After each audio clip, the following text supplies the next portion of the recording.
다음 달부터 서울 전역에서 저공해 조치를 하지 않은 노후 차량 운행이 제한됩니다. 서울시와 서울관광재단이 장애인 등 보행 약자를 위해 오늘부터 전동 휠체어 휴대용 충전기 무료 대여를 실시합니다. 오늘부터 서울경찰청은 서울시 교육청과 신종 학교폭력을 안내하는 스쿨벨 시스템을 운영합니다. 서울시가 동대문역 사거리에서 열린 전국 노동자 대회에 참석한 전원을 경찰에 고발했습니다. 어제 NH농협은행이 지난 12일 서울 본사에서 제2차 ESG 추진위원회를 개최했다고 밝혔습니다. 잠시 후 자세한 소식 전해드리겠습니다. 시청자 여러분 안녕하십니까? 신동아 방송 뉴스 차서윤입니다. 다음 달부터 서울 전역에서 저공해 조치를 하지 않은 노후 차량 운행이 제한됩니다. 다음 달 1일부터 내년 3월 말까지 매연 저감 장치를 부착하지 않은 배출가스 5등급 차량은 공휴일을 제외한 평일 오전 6시부터 오후 9시까지 서울 전역에서 운행할 수 없습니다. 5등급 차량은 대부분 2005년 이전에 생산된 노후 차량입니다. 저공해 조치를 하지 않은 5등급 차량이 적발되면 하루 10만 원의 과태료가 부과됩니다. 소방차나 구급차 같은 긴급 차량과 장애인 차량은 단속 대상에서 제외됩니다. 또 매연 저감장치 부착 불가 차량 중 기초생활수급자, 차상위 계층, 소상공인 소유 차량은 단속 대상이 아닙니다. 서울시는 지하철 공기질 관리 강화 등의 대책도 마련해 미세먼지 저감 효과를 높일 계획입니다. 서울시와 서울관광재단이 장애인 등 보행 약자를 위해 오늘부터 전동 휠체어 휴대용 충전기 무료 대여를 실시합니다.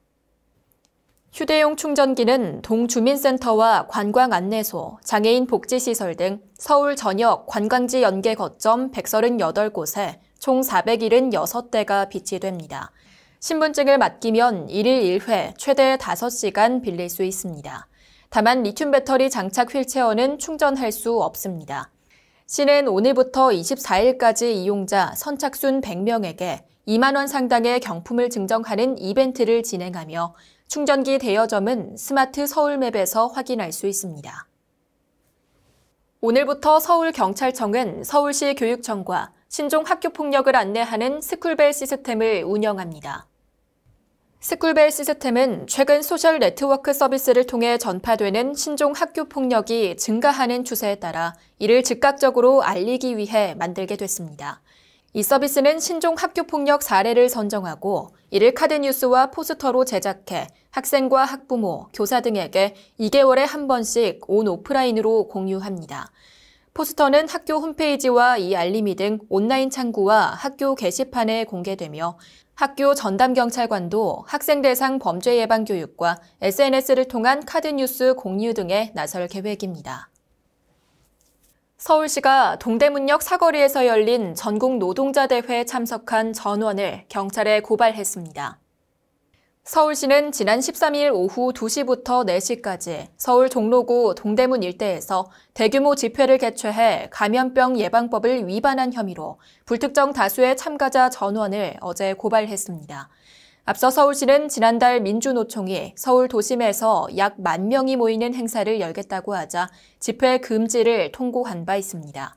경찰도 집회 참가자들에 대한 수사를 예고했습니다. 경찰 관계자는 7.3 전국 노동자 대회, 12.10 총파업 시위에도 중복 참여한 것으로 확인되는 주요 참가자는 더욱 엄정하게 수사하겠다고 말했습니다. 다만 지방자치단체에서 집회 참석자 전원을 고발하는 것은 코로나19 확산 이후 통상적인 조치이기 때문에 경찰은 본래 방침대로 집회 주최자와 주요 참가자 위주로 조사할 방침입니다. 어제 NH농협은행이 지난 12일 서울 본사에서 제2차 ESG 추진위원회를 개최했다고 밝혔습니다.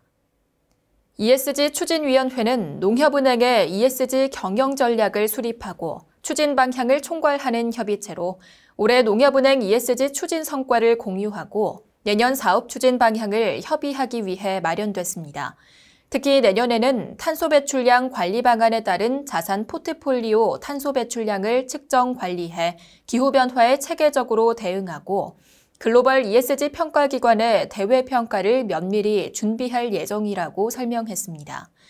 지준섭 NH농협은행 ESG 추진위원장은 금년은 ESG 경영체계를 빠르게 구축하는 소기의 성과를 냈다면 내년은 더욱 체계적이고 속도감 있게 ESG를 내재화해 농협이 곧 ESG란 말에 어울리는 ESG 선도은행으로 도약하겠다고 강조했습니다.